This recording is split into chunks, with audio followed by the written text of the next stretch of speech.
Hey guys, gonna read through most of the article here. There's a link in the description. It's very gross, very gross. It's in regards to a solicitor, a lawyer, 37 years of age. His name is, if I pronounce it correctly, Leo El Garib. This happened in West London, England, and he injected food with his own blood in a Sainsbury's. Sainsbury's is a supermarket. So he was walking along through the aisles, picking up food and using hypodermic syringes. He's got a whole box full of them right there, injecting the food and then putting the food back on the shelves. So that caused $500,000 worth of losses in regards to the food which needed to be thrown out because it could have been potentially at risk of having been injected, and also the cleaning process and whatever else.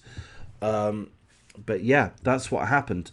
The lawyer's lawyer has claimed that essentially he was, I mean, we can read through exactly what he said, but or rather the consultant forensic psychiatrist told the court that El Garib was severely psychotic at the time. He didn't know that his actions were legally and morally wrong. He wasn't thinking straight, blah, blah, blah, blah, blah. He was burdened. He was tortured. Oh, poor dear. What a poor guy. What a poor guy. Am I being an arsehole there? I mean, maybe I am.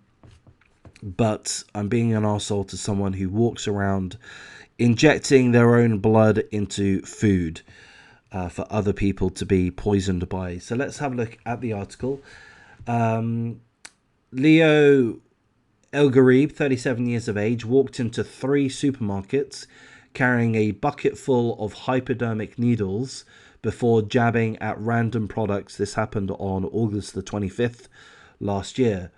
Today, a jury at Isleworth Crown Court was shown CCTV of El Garib entering the Sainsbury's in Fulham Palace Road, Hammersmith, London. The footage showed El Garib wearing blah, blah, blah, this and that, before jabbing food with a syringe. He then goes and looks for other food to jab with a syringe. Then, after leaving Sainsbury's, he went to two other supermarket brands, Tesco Express and Little Waitrose, before police were called and he was taken away.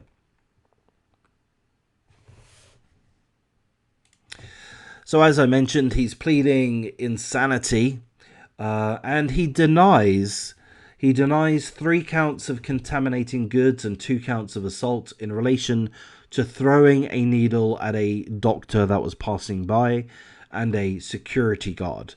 So he's denying it. Apparently, according to him, this did not happen. It wasn't him. It was not him. You see this guy in this picture here, which is caught by CCTV. You see this guy who's allegedly injecting blood into some food in a supermarket.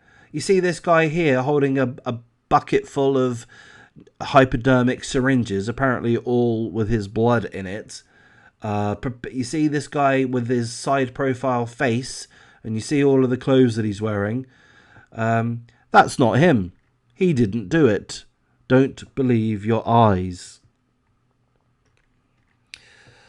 So the article tells us about what happened. In short, what happened is this. In the early evening of a late summer's day last year, Mr. El Garib walked down the Fulham Palace Road in West London carrying a bucket.